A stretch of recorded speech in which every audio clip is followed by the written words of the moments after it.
Olá, pessoal. Sejam muito bem-vindos ao nosso sexto encontro.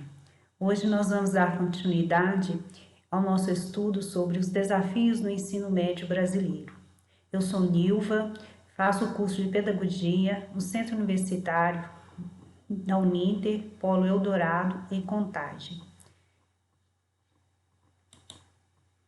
A reforma do ensino médio, a Lei 13.415/17.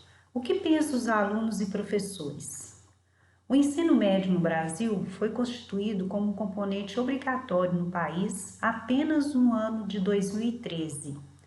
Porém, vem passando por uma série de propostas de reformas desde a década de 1930. Desde então, mantém-se um caráter dual nessa modalidade de ensino, com o objetivo de fornecer educação voltada para o ingresso no mercado de trabalho para as camadas menos favorecidas da população, ao mesmo tempo que se configura para os mais favorecidos, enquanto ponte para o acesso ao ensino superior. Então, nós podemos observar que sempre houve essa distinção, né? Para as camadas mais populares, nós vamos preparar para o mercado de trabalho, né? Que na realidade é isso mesmo que acontece.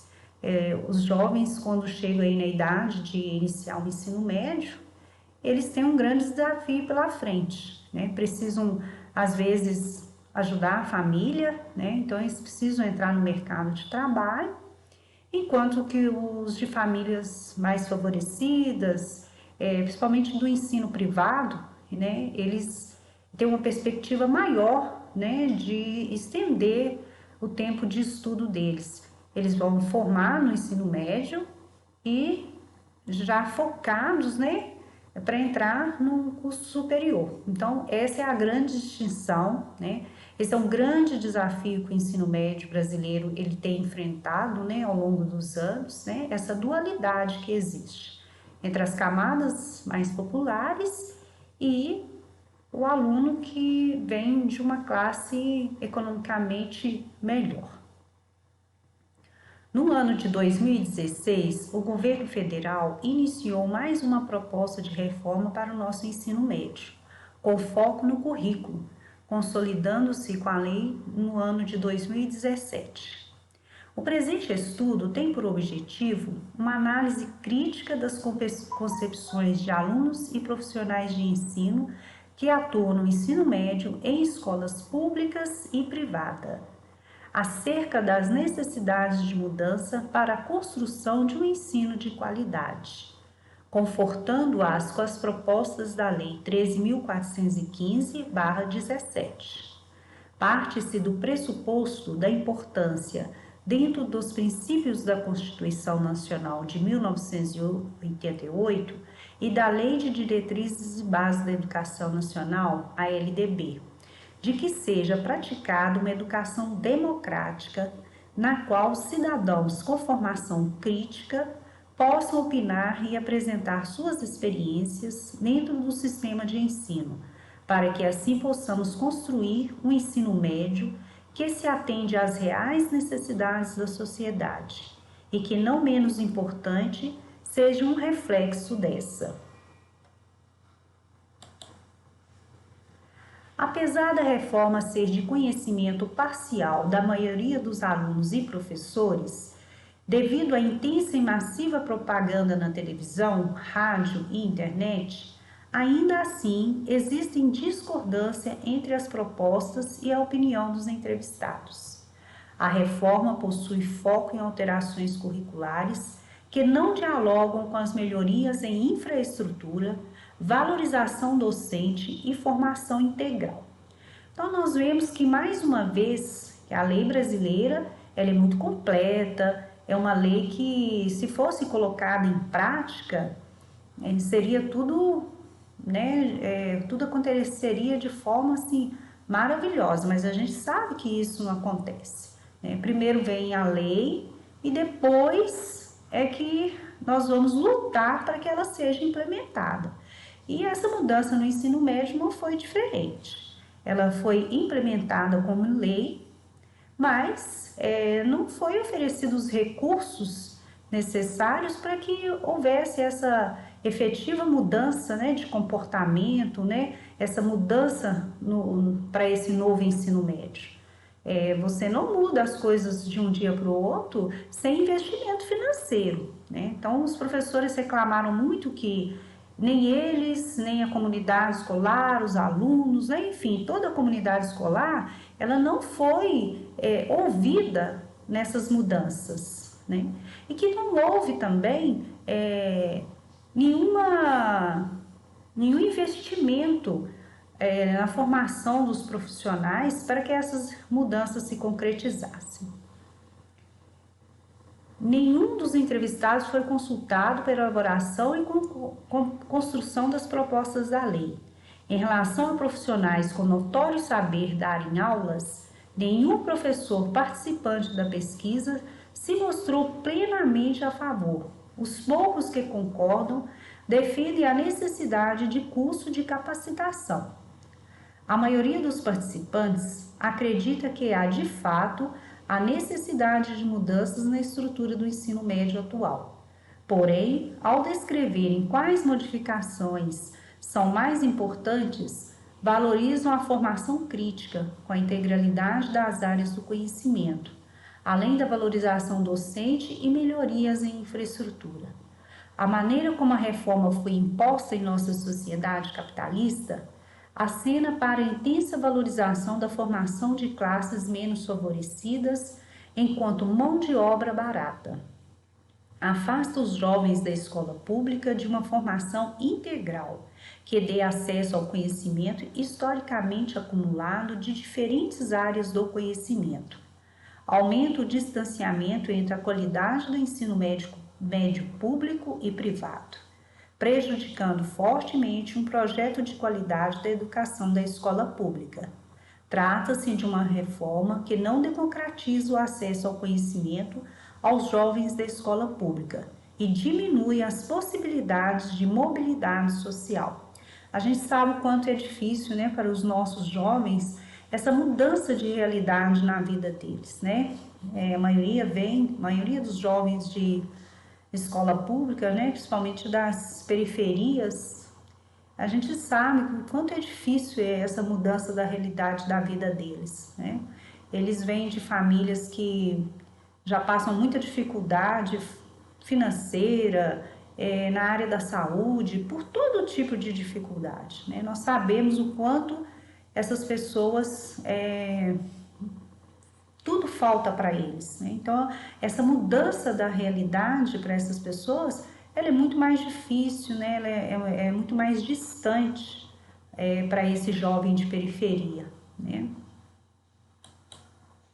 Atualmente, as alterações previstas pela Lei 13.415, junto à LDB, prevê o ensino obrigatório de língua portuguesa, matemática, conhecimento do mundo físico e natural e da realidade social e política, especialmente da República Federativa do Brasil, deixando para o ensino fundamental o ensino de artes e suas expressões regionais, como forma a promover o desenvolvimento cultural do aluno, e também de educação física, que provê o desenvolvimento motor e a conscientização da prática de atividades físicas.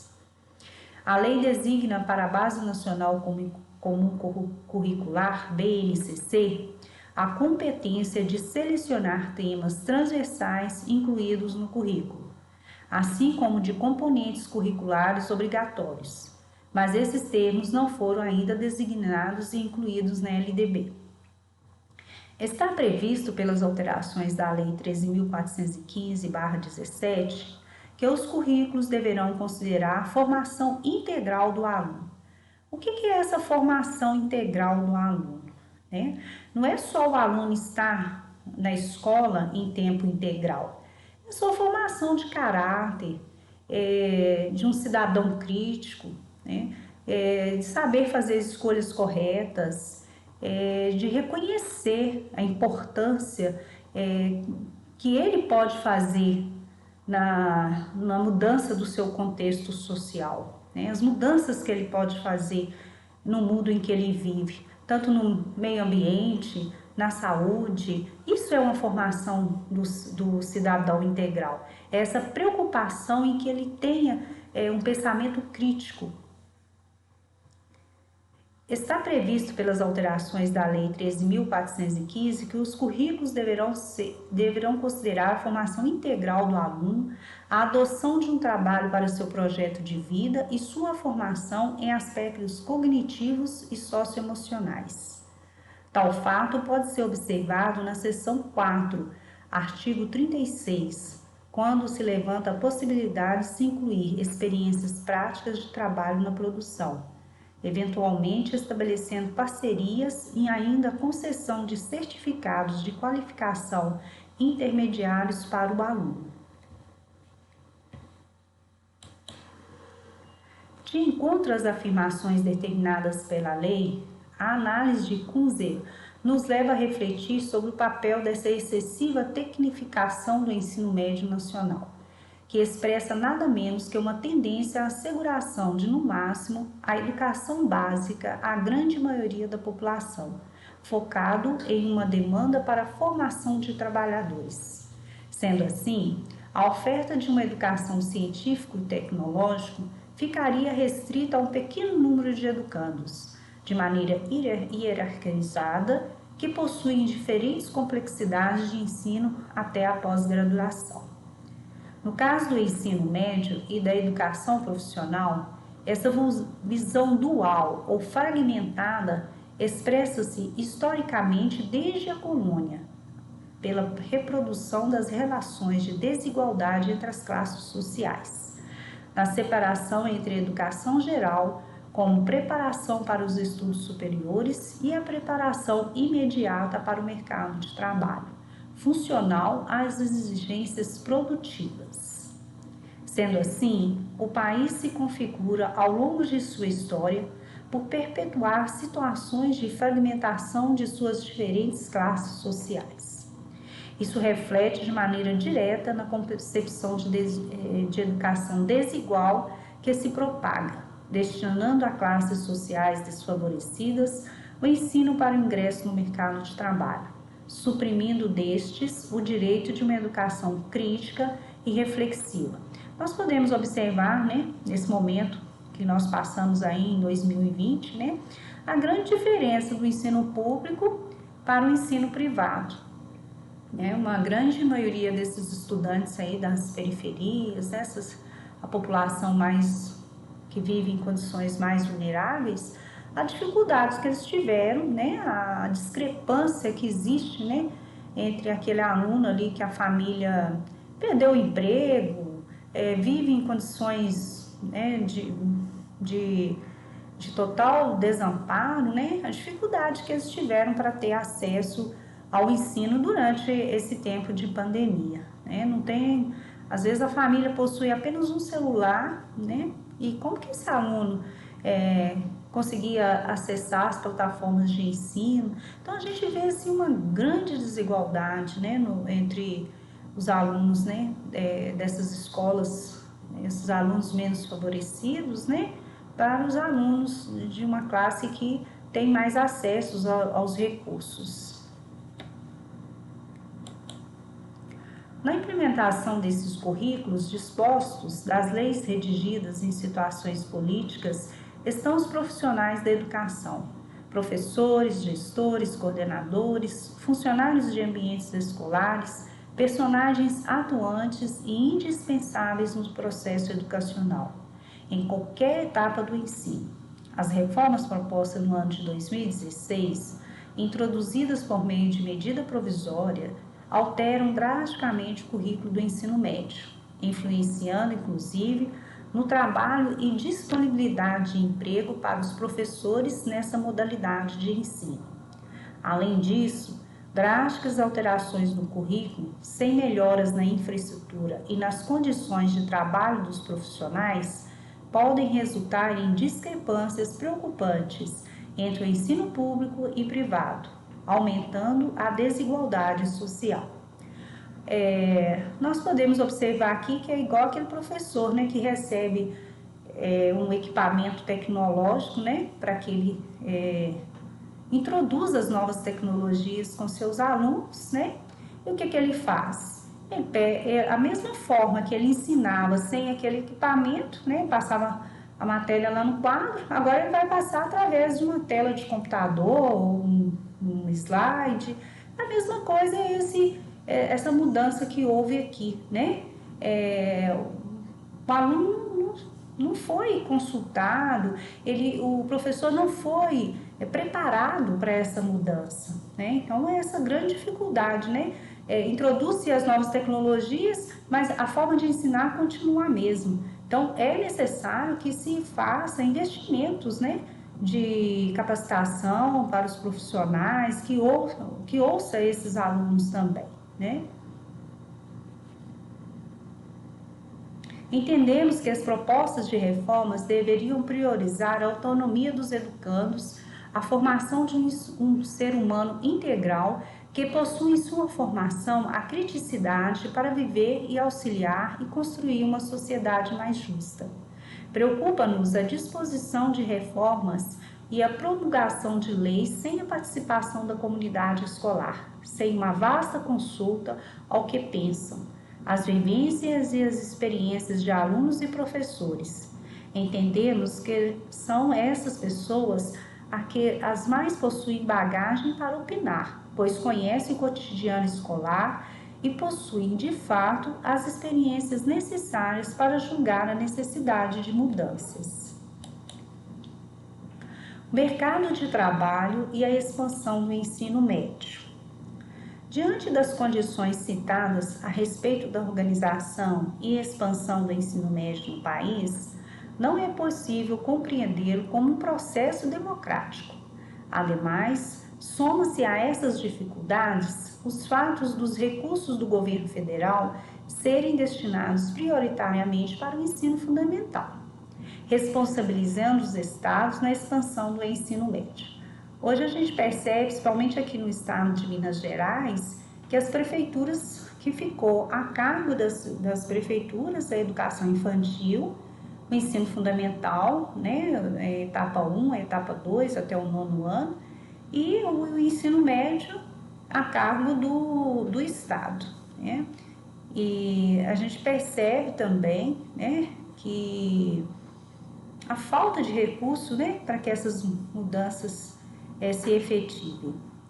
Entre os anos de 1994 e 1999, houve um aumento das matrículas dessa modalidade de ensino, devido ao desejo dos jovens de dar continuidade aos estudos, a universalização do ensino fundamental, o aumento da população com idade entre 15 e 17 anos, além de uma maior exigência de escolarização para ocupar postos de trabalho.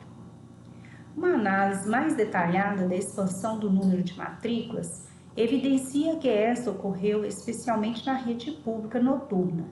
Esse fato indica que muitos jovens que antes abandonavam os estudos passaram a permanecer na escola devido à escassez de empregos, buscando ampliar o número de anos de estudo a fim de se tornarem mão de obra mais qualificada. A gente vê a grande dificuldade, né, que os jovens encontram, né, quando eles não têm pelo menos o ensino médio, né? Os postos de trabalho hoje exigem um mínimo de escolaridade possível, né? Mesmo que ele tenha esse ensino médio, não lhe é garantido que ele vai achar uma vaga no mercado de trabalho. Isso não é garantia para que ele ocupe um espaço no mercado de trabalho. No entanto, é importante ressaltar que o ingresso nessa modalidade de ensino ainda não é igual para todas as classes sociais. Para alguns, o acesso corresponde ao curso natural da vida, seguido o ensino fundamental ao médio, além de ser considerado natural, faz com que os jovens sejam recompensados devido ao futuro ingresso na faculdade, que seria o fim do ciclo dos estudos. No entanto, para as classes sociais com menos recursos, nas quais nem sempre existe estímulo familiar para que continue estudando, persiste o desafio por parte da escola em motivar os jovens e incentivá-los a não abandonar os estudos. A gente pode observar, né, nas escolas que aquele jovem que veio de uma família que não deu seguimento aos estudos, às vezes ele é até desmotivado pelos próprios familiares. Primeiro por ele não ter o exemplo daquelas pessoas mais próximas ali, né? E uma série de fatores que desestimulam esse jovem a prosseguir nos seus estudos, a estudar com mais afinco, né, para realmente ele ter conhecimento. Então, assim, a falta de incentivo da família é um fator assim preponderante nessa etapa do aluno. Para que o acesso e permanência à educação não seja uma mera massificação, é obrigação do poder público a criação de escolas que comportem a dinâmica dos adolescentes que nela ingressam, visto que estes devem aprender sempre em sintonia com o mundo que os cerca.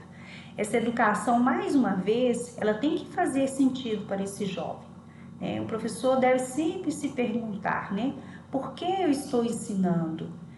Qual a importância, o que vai fazer diferença na vida desse aluno ele aprender isso ou aquilo.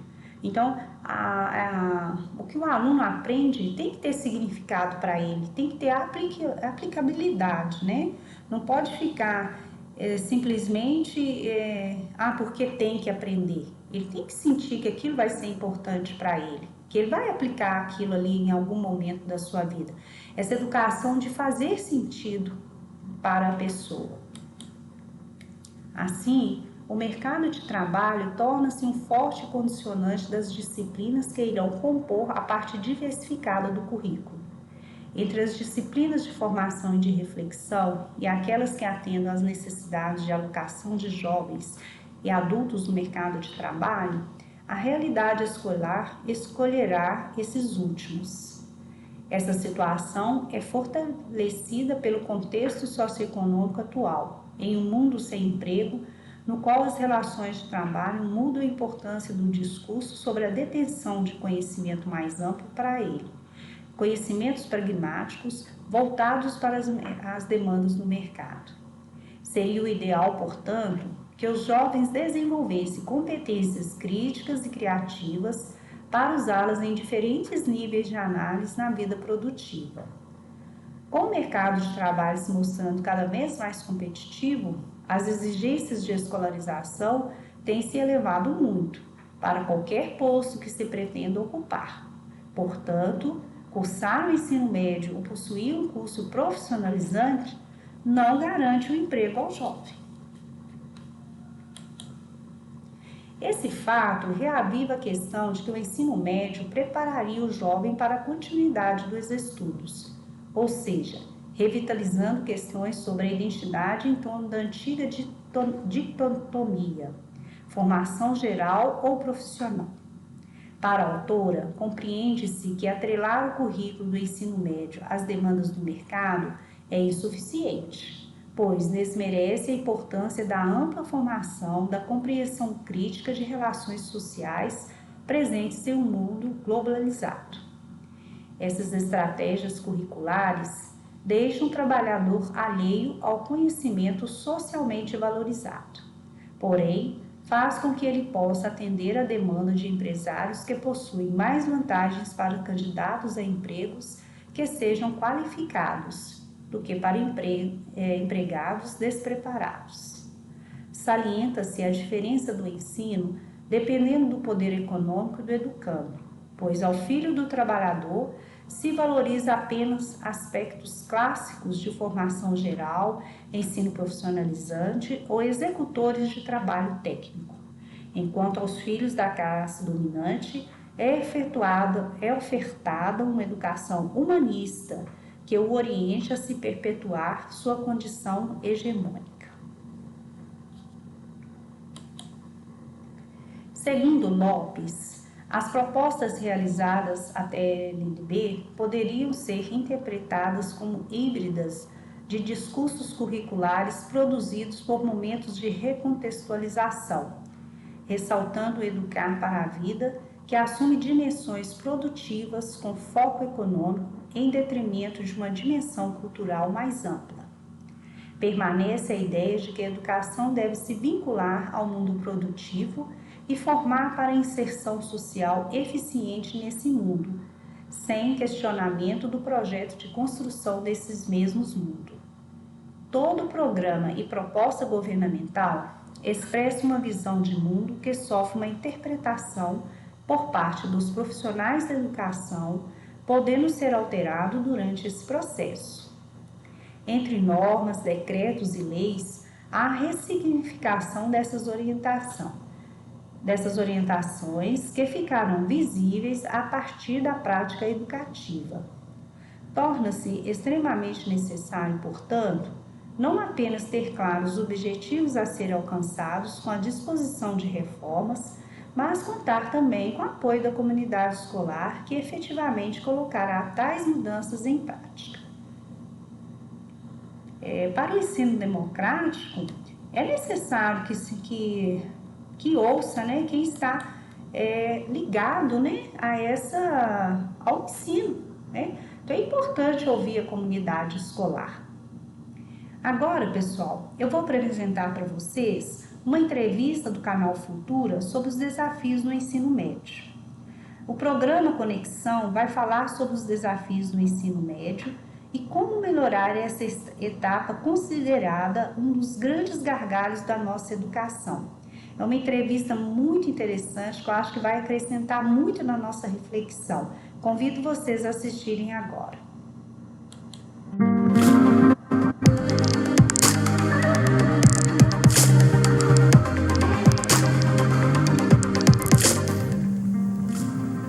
Olá, esse é o Conexão. Com uma taxa de distorção e idade série de quase 30%, um percentual de evasão acima dos 10 pontos, o ensino médio tem mobilizado o debate e a preocupação de educadores e governos. Um levantamento do movimento Todos pela Educação resume ainda esse cenário de maneira bastante clara. 4 em cada 10 jovens de 19 anos não concluíram essa etapa. O desafio é grande e a gente agora inicia um bate-papo sobre essas dificuldades que o Brasil enfrenta e que medidas podem ser implementadas para que o país cumpra a meta do Plano Nacional de Educação de ter 100% dos jovens de 15 a 17 anos matriculados no ensino médio até 2024. Quem vai nos ajudar nesse debate é a Ana Carolina Fonseca, que é oficial do Programa de Desenvolvimento e Participação de Adolescentes do Unicef no Brasil, e o Alessio Trindade de Barros, que é secretário de Educação da Paraíba e coordenou o grupo de trabalho do ensino médio do Conselho Nacional de Secretários de Educação. Muito obrigado pela participação aqui no Conexão. A gente vira e mexe, trata desse assunto aqui, ensino médio. A gente sabe que é um dos gargalos da educação no Brasil. E começo perguntando, mudam-se os governos, mas esse desafio continua, né, Ana? Sim, mudam-se os governos, o desafio continua, porque, na verdade, é preciso pensar em estratégias e metodologias que, então, sobrevivam a essas mudanças e que criem um processo contínuo de olhar para esse estudante enquanto ele está dentro, para garantir que ele está aprendendo, que ele não saia e que, se ele saia, ele volte o mais rápido possível. Mas a gente já tem uma ideia do que precisa ser feito para melhorar esse ensino médio? Ou a coisa ainda continua muito no plano da abstração? A gente tem uma ideia, tem muita ideia, na verdade, né? Então, várias pesquisas já mostram, inclusive escutando os adolescentes. Primeiro, entender que o desafio não está só na sala de aula, né? O desafio está fora da sala de aula. Então, muitos dos fatores que levam os adolescentes a saírem da escola são fatores que estão relacionados à sua vida, questões de saúde, de renda da família, de mobilidade na cidade. Então, o que precisa ser feito e que ainda é um desafio no Brasil é você ter uma atuação mais intersetorial, você conseguir, de fato, articular diferentes pastas para que elas olhem juntas para esse menino, entendendo que, se ele saiu da escola, tem vários fatores envolvidos. Não adianta só rematricular, então ele precisa ser abordado, trabalhado de uma forma integral, né? Do ponto de vista de todas as suas demandas, necessidades e competências. E quando a gente fala integral, não é só a coisa do regime, né? De você ficar o dia inteiro dentro da escola. A gente está falando de algo que vai muito mais além do que isso, né? muito mais além, né? A gente está falando de competências, a gente está falando de todos os outros direitos. Então, um adolescente, para ele frequentar o ensino médio, ele precisa, por exemplo, de ter condições, a família precisa ter esse suporte financeiro, por exemplo, para que ele possa estar ali se dedicando aos estudos. E a gente sabe que muitas vezes isso não é uma realidade. Ele precisa poder se deslocar com segurança para a escola. E isso hoje é um desafio, principalmente nas grandes cidades. Então, a gente está falando de vários aspectos da vida. E de estar na escola, e da escola ser um ambiente que se conecta com a vida dele, né? Os adolescentes trazem muito isso, de às vezes não ver sentido no que está acontecendo ali. Porque o mundo está exigindo dele hoje habilidades de... O mundo está no século XXI, o mundo tá e no a século escola XXI. ainda, no Brasil pelo menos... Renda, emprego, e muitas vezes a escola não está ali conectada com esse dia a dia dele, né? Pois é. Alessio, aí a gente esbarra em outras dificuldades, né? A gente está falando aqui que é preciso construir uma escola que propicie essa educação integral, que prepare esse jovem para o século XXI, mas a gente sabe que tem muitos estados com graves crises fiscais. Para tudo isso precisa de dinheiro também, para a gente falar no bom português, né? Exatamente. Mas eu acho que o ponto de virada do ensino médio é a visão política, né, de que a escola do ensino médio ela tem que se conectar com a vida, né, da comunidade e com a vida do estudante. Sem esse ponto de virada inicial, nada acontece, porque o jovem ele passa 3 anos de sua vida ali, né, e ele precisa se preparar para um pós-médio, né? Então, o pós-médio é a vida dele. Então, se não houver essa conexão do pensamento político, né, que comanda, né, a gestão dos estados, né, e a gestão da educação, né, você não consegue alinhar esse comando até que chegue na escola e que se coordene, né, todos os recursos existentes, né, porque, quer queira, quer não, né, apesar de uma necessidade real, né, de aumento de investimentos na educação, mas há muito recurso sendo empregado também. Então, uma ação estruturante é alinhar todos esses recursos a essa visão, né, da conexão do ensino médio ao projeto de vida do estudante. Muitas vezes, um estudante motivado, um professor bem informado e motivado e uma escola que ainda não tem a infraestrutura adequada, ela consegue índices, né, de desenvolvimento e de aprendizagem surpreendentes. É preciso mais dinheiro para fazer a reforma física dessa escola? Claro que é. E é preciso mais dinheiro para a educação para isso. Mas enquanto não tem isso, é preciso alinhar a concepção política e o projeto político da educação. Para esse período que se iniciou agora, que os estados, novos governos se instalaram, alguns outros estados se reelegeram, mas para esse período agora, esse horizonte de 4 anos, os estados vão conseguir implementar? Tem condições financeiras, tem caixa, tem dinheiro para levar essas reformas adiante? Olha, eu acredito que tem alguns estados, né, que estão com, a mídia mostra aí, com problemas. Dentro do Concede, qual que é a percepção? Que existe recurso para dentro desse horizonte de 4 anos? Sim, é possível. O Concede trabalhou desde 2015 com o GT do ensino médio, né? O GT do ensino médio congrega técnicos, coordenadores em 3 eixos, no eixo da educação profissional, do ensino integral e da flexibilidade curricular. E a gestão anterior do Concede, que eu, por acaso, estou desde 2015, criou uma cultura de continuação. Então, não há como haver mudança na caminhada da educação no Brasil, né? Nós vamos levar para o novo Concede, mas nós já fizemos reuniões específicas com os secretários, né? E vai haver, sim, a continuidade desse foco nesses 3 eixos, né? E o que tem que ocorrer, né, é que, com o recurso que se tem, né, é preciso fazer esse alinhamento do projeto político-pedagógico. É preciso mais recurso? Sim. Nós vamos brigar por mais recursos? Vamos, né? Porque está aí a discussão do novo Fundeb, né? Que nós precisamos discutir, que nós precisamos definir, e o Brasil vai precisar encontrar mais recursos para a educação, sim. Eu quero chamar para essa conversa agora. A gente está vendo o site do Concede, concede.org.br, onde tem parte dessa história que o Alessio acabou de relatar aqui para a gente, mas eu queria chamar agora para a conversa a Tayane Pereira, que é coordenadora de projetos do movimento Todos pela Educação. Olá, Tayane, tudo bem?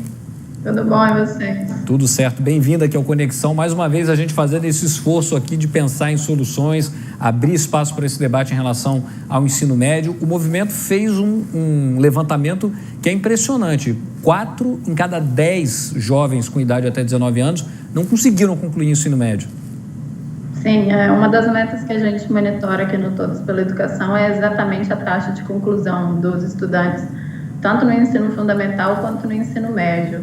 E como você comentou, os indicadores do ensino médio são assustadores, né? A taxa de conclusão até os 19 anos, que é a idade limite para os estudantes concluírem essa etapa da vida escolar, tem aproximadamente 64%, é muito baixo ainda, e quando a gente olha, na verdade, a gente vê que isso tem reflexos, né? Essa taxa de conclusão é tão baixa e tão ruim, ela é um reflexo e ela atesta vamos dizer, o fracasso do sistema educacional como um todo, porque você começa a ver que essas taxas vão caindo desde o ensino fundamental 2, e isso vai piorando, e como, né, o pessoal já comentou, isso é reflexo de uma série de coisas pelas quais os jovens acabam abandonando a escola, mas acho que uma das principais e que a gente precisa prestar bastante atenção é que muitos jovens abandonam a escola porque não conseguem aprender.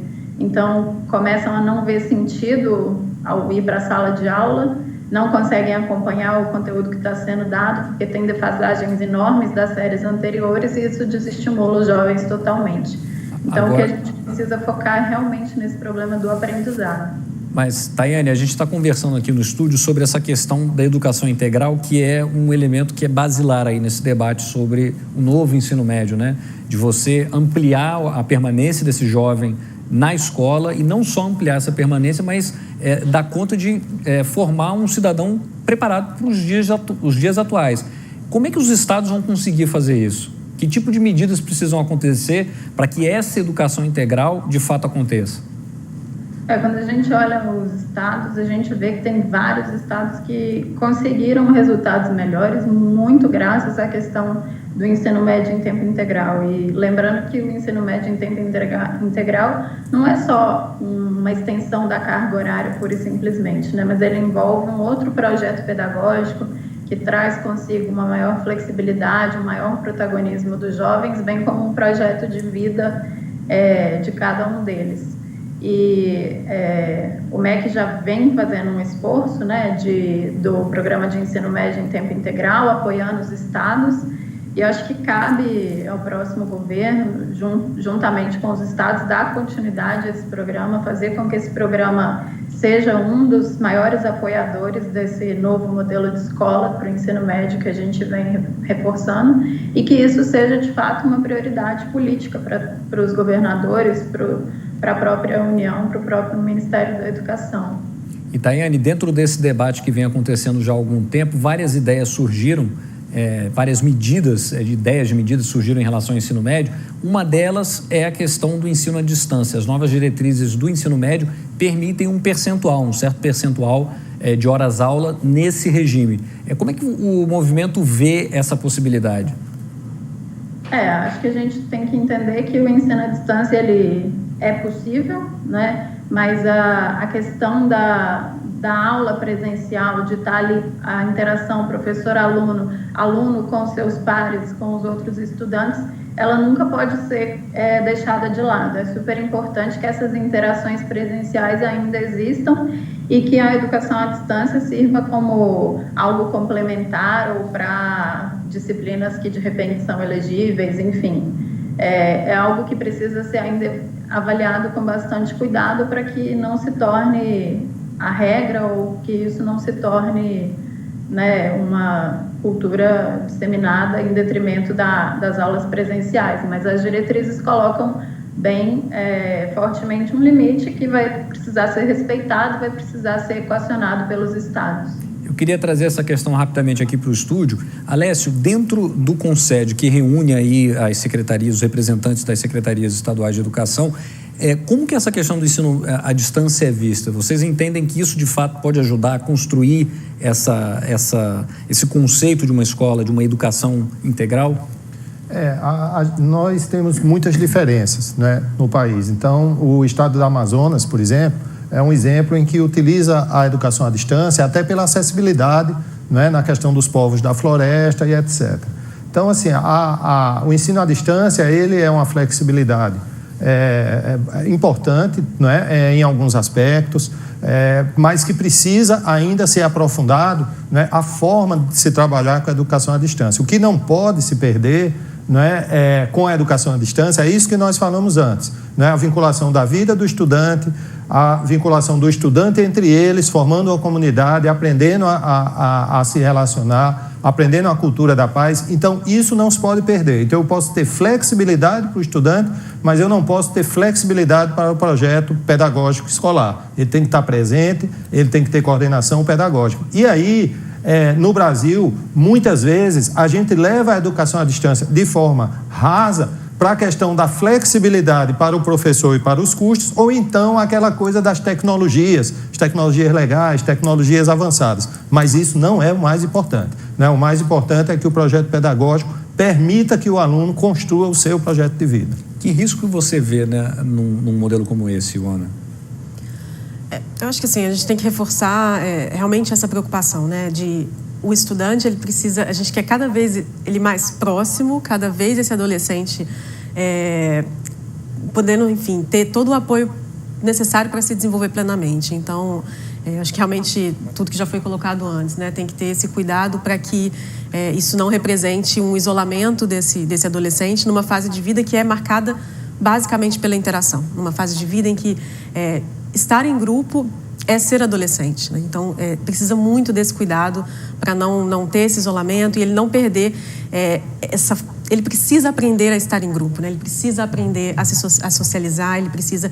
E o conhecimento, a construção do conhecimento é um processo coletivo e é um processo que você não faz isolado. Então, de fato, é importante, né, essa atenção para como isso vai na prática acontecer. O ensino à distância, ele poderia, dependendo da maneira como ele for implementado, ser um risco para o desenvolvimento dessa noção de comunidade, desse conceito da presença desse conceito de noção comunitária na formação do estudante? É o que a gente tem que considerar. Claro que a gente sabe que o adolescente hoje, por exemplo, ele vive em comunidade por meio das redes sociais, por meio da internet. Então, ele também tem um senso de comunidade, de pertencimento mediado pela tecnologia. E é importante considerar isso, inclusive, como um aspecto da vida hoje. Mas é importante entender que essa copresença física, realmente, isso é importante que não se perca, né? Ouvindo os adolescentes, o Unicef tem muito essa prática de estar com os adolescentes e ouvir. O que a gente mais escuta é uma demanda por alguém que nos escute, alguém que esteja com a gente pensando na nossa vida, o nosso projeto de vida. E quando eles colocam isso numa dimensão física, de copresença, de estar junto. Um detalhe interessante, quando a gente pergunta da escola, eles têm um carinho enorme, por exemplo, pelo porteiro e pela cantineira. Aquelas relações que vão construindo. Porque ali, né? é quem me escuta, é quem conversa comigo. Então, tem uma demanda grande. É uma fase da vida em que você está ali, enfim, muitas vezes cheio de desafios e realmente essa presença física é fundamental também, né? São algumas ideias, né? E eu queria que, aproveitando que a gente está conversando agora aqui, como é que o Unicef tem apoiado as redes estaduais, municipais, nesse processo aí de reforma, de mudança? Um primeiro ponto, né, é trazer para a escola. Então, isso é um ponto. Tem muita gente fora e muita gente que saiu por conta da própria distorção e, enfim, por outros fatores. Então, o Unicef desenvolveu uma plataforma, né, que é a Buscativa Escolar. E a proposta da plataforma é oferecer para os municípios e para os estados uma plataforma gratuita que ajuda os municípios a se organizarem com o que eles já têm. Então, a gente sabe que a realidade é essa. Então, é interessante ver. A gente está até vendo aqui o Buscativa. Exatamente, o Buscativa Escolar. Então, é uma plataforma em que as prefeituras aderem, elas podem se organizar ali dentro da forma como for mais conveniente para elas. Mas é importante entender que hoje a saúde, a assistência, todas essas áreas, elas têm equipes na rua, elas estão em contato com as famílias. Então, é você poder otimizar e contar com essas equipes para identificar esse menino que está fora da escola e ajudar a trazer para dentro. Então, é uma plataforma que ajuda nesse sentido. Outro ponto é só rematricular? Não é só rematricular. Então, também tem um desafio colocado. A maior parte, né? Hoje a gente tem 2.500 municípios que já fizeram adesão, mais de 40 mil alertas. E o principal motivo da evasão colocado é o desinteresse na escola. Então, a gente sabe que você tem que olhar para isso. E esse é um outro ponto. Então, o Unicef também desenvolveu uma iniciativa, né, que é o Trajetórias de Sucesso Escolar. E a ideia é apoiar a escola, os municípios, a realizarem diagnósticos baseados em dados desde a sala de aula. Então, que mudança você pode fazer na sala de aula, na escola, na comunidade, no município, para você dar conta de enfrentar a distorção. Então, a distorção em idade séria é um fator que precisa ser enfrentado. Pois é, a gente está falando aqui das dificuldades, dos desafios, mas agora eu queria chamar mais um elemento para essa conversa.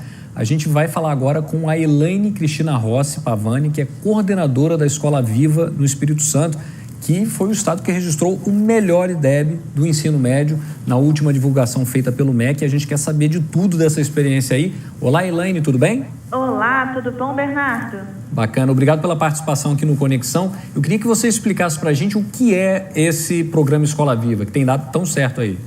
A Escola Viva é uma escola de tempo integral aqui do estado do Espírito Santo. Ela teve início em 2015 com uma escola, em 2016 foram mais 4 e atualmente nós temos 32 escolas em funcionamento e vamos colocar mais 4 para funcionar em tempo integral a partir agora de 2019. Essa educação integral que nós ofertamos, ela é em tempo integral também. O aluno entra na escola às 7h30 da manhã e sai às 5 horas da tarde. E nesse modelo, o jovem e o seu projeto de vida são a centralidade do nosso projeto. Na primeira semana de aula, ele é acolhido por um grupo de jovens acolhedores, alunos como eles, de escolas que já estão em funcionamento em tempo integral, para explicar como funciona esse projeto, como ele pode ser protagonista, como ele pode construir o seu projeto de vida, quais vão ser as experiências que ele vai vivenciar dentro dessa escola de tempo integral. Isso faz com que o aluno crie um vínculo maior com a escola, que ele queira participar dessas atividades na escola, e a partir daí começa todo um ciclo onde nós integramos os conteúdos da Base Nacional Curricular Comum com a parte diversificada do programa. A parte diversificada, ela é composta de aulas, 2 aulas semanais de disciplinas eletivas, onde os alunos eles vão optar por qual disciplina eletiva ele vai participar, aquela que mais condiz com o seu projeto de vida.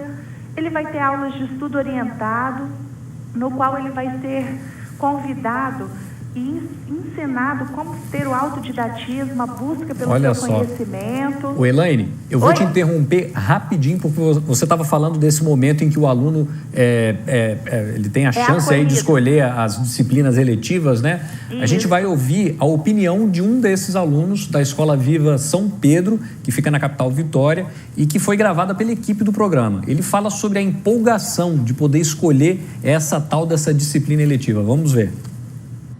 Meu nome é Lucas Almeida, eu sou do 2º ano aqui da Escola Viva São Pedro.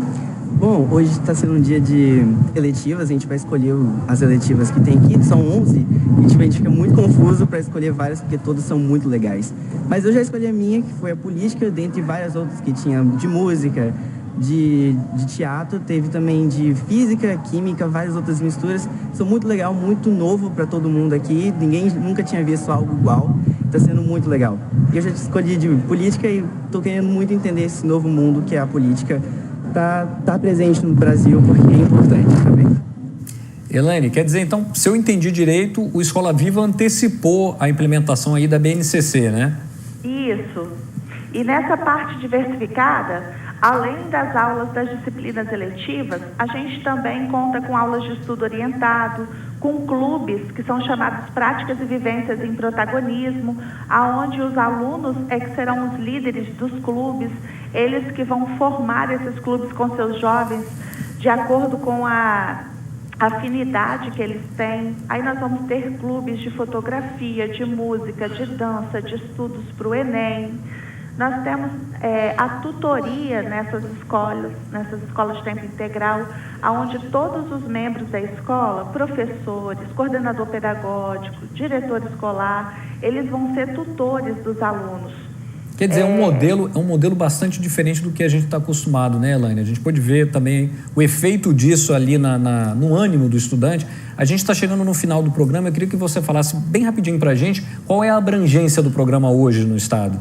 Hoje, nós temos 36 escolas em funcionamento, com 21 mil vagas sendo ofertadas. No ano de 2018, nas 32 unidades, nós tivemos uma taxa de aprovação de 90% e uma taxa de evasão escolar de 0,81%. Os números, né, não deixam muita dúvida sobre a eficácia ou não, né, do programa. E isso, você falou na quantidade de alunos, isso representa quantos por cento aí do total de estudantes do estado? Você tem esse dado? Aproximadamente 10% da rede. Ainda é um percentual baixo, né? Mas de qualquer maneira mostra resultados. O modelo, né? A partir desse ano nós temos mais 4 novas unidades e nós somos uma rede que ofertamos 250 mil vagas de ensino fundamental 2 e médio em 465 escolas, e o nosso programa de educação de tempo integral ele tem sido ampliado gradativamente. De qualquer maneira, são resultados consistentes, né? Elaine, eu queria agradecer a sua participação aqui e parabenizar pela iniciativa. A gente que agradece a oportunidade de estar divulgando algo que deu tão certo e que faz muita diferença na vida dos nossos jovens. Valeu, obrigado.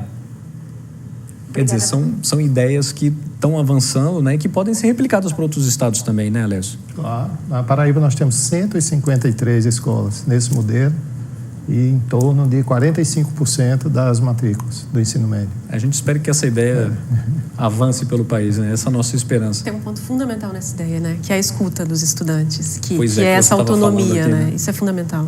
Tá certo. Olha, eu queria agradecer a participação de vocês aqui no estúdio. Queria aproveitar para agradecer a participação da Tayane também, conversou com a gente pela internet. Muito obrigado pela participação aqui no Conexão. Agradeço a você de casa também que acompanhou mais essa edição. Se quiser rever essa e outras entrevistas, é só acessar o futuraplay.org. Até a próxima.